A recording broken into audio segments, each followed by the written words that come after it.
Magandang araw sa lahat. At ngayon ay may panibagong paksa naman tayong tatalakayin at ito ay ukol sa tekstong expository. Pag sinasabi nating teksto, ito ay tumutukoy sa mga babasahin katulad ng libro, katulad ng diksyonaryo, katulad ng mga nababasang impormasyon sa telebisyon at online. Ano nga ba ang ibig sabihin ng tekstong expository? Ito ay mga babasahing nagbibigay impormasyon, nagpapaliwanag, o naglalahad ng mga katotohanan sa isang partikular na paksa. Ang tekstong expository ay tinatawag ding tekstong informative. Ang tanging layunin ng tekstong ito ay magbigay ng impormasyon tungkol sa isang paksa, issue, pamamaraan o ideya. Tandaan na ang tekstong expository ay naglalahad ng katotohanan, nagpapaliwanag ng proseso at nagbibigay ng kaalaman. Ano-ano ang mga nasasagot ng tekstong expository? So, ibig sabihin, ang inyong mga kalituhan sa isang bagay ay nasasagot ng tekstong ito. Katulad ng sino, bakit, paano nangyari ang isang bagay, ilan, saan, at kailan ito ay nasasagot. Maaari ninyong ikomento sa baba kung ano ang inyong kasagutan sa tanong.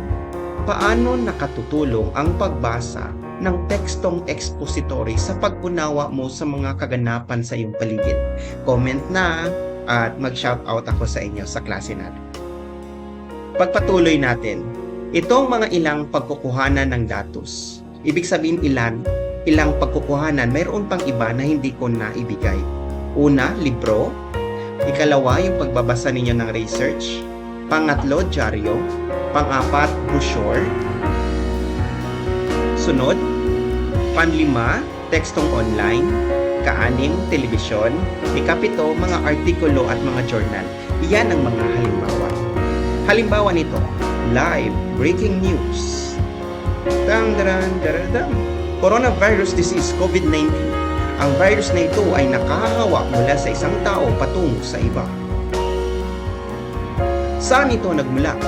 Ang COVID-19 ay isang sakit na sanhi ng isang bagong uri ng coronavirus. Ito ay unang iniulat noong Disyembre 2019 sa Wuhan City sa China, ayon sa HealthGov noong 2020. Ano-ano ang mga sintomas? Kadalasan ay flu-like symptoms katulad ng lagnat at ubo. Sa ibang tao, partikular na sa mga nakatatanda at sa ibang may malalang sakit. Ang sintomas na ito ay maaaring magdulot ng pneumonia, maaaring sumikip ang dibdib, pananakit ng dibdib, at problema sa paghinga. Mga variants ng COVID-19. Omicron, na mas nakahahawa sa orihinal na virus pero hindi gaano kadelikado. Delta virus, mas nakahahawa kaysa sa ibang variants at mas delikado.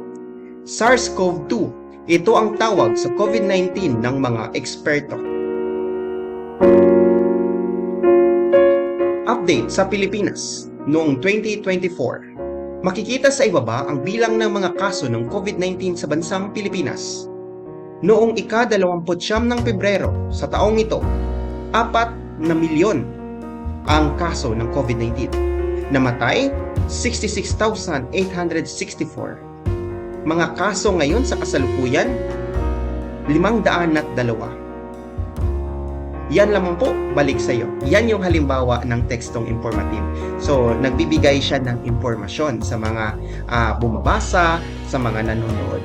Katulad din ang infographic poster. Ito ay halimbawa ng tekstong expository.